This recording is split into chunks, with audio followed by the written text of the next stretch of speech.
প্রণালী যদি এড়ে গরুর মতো হয়, তবে মনে হয় যেন স্বামী একটা স্ত্রী নয়, এড়ে গরু এসে দাঁড়িয়েছে। সেক্ষেত্রে স্বামীর আরও মেজাজ গরম হয়।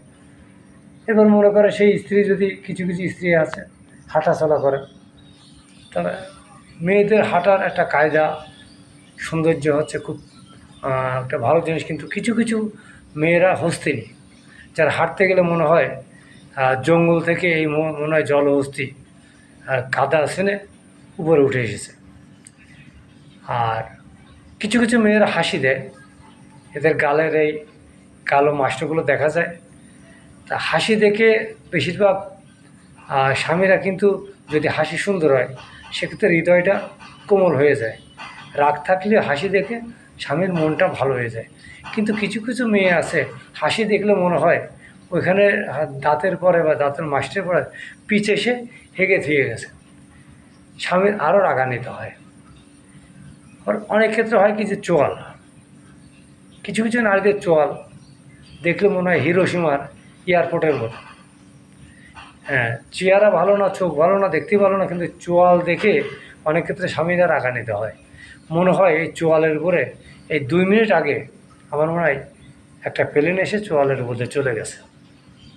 এইবার কিছু স্ত্রীরা আছে যা হোক এমনি একটু খারাপ চেহারা হলেও স্বামী কিছু মনে করে না, কিন্তু যখন রেগে যায় তখন তাদের চেহারাগুলো দেখলে মনে হয় যেন সামনে একটা প্রেতাত্মা দাঁড়িয়ে আছে, মানে এত বিদঘুটে হয় সেই চেহারাটা।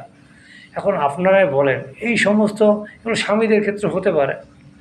এই সমস্ত কার্যকলাপের কারণে অনেক সময় হয় কি, স্ত্রীর যদি ব্যবহার ভালো না হয়, কিংবা স্বামীর যদি ব্যবহার ভালো না হয়, বা চেহারা ছবি দেখতে ভালো না হয়, বা তার প্রতি যদি কোনো ভক্তি না থাকে, সেক্ষেত্রে কখনো শ্বশুরবাড়ির সাথে জামাই বা স্ত্রীর কখনো সম্পর্ক ভালো হয় না। বিশেষ করে স্ত্রীর চেহারা যদি ভালো না হয় সেক্ষেত্রে শ্বশুরবাড়ির সাথে বিশেষ করে কোনো সম্পর্ক থাকে না।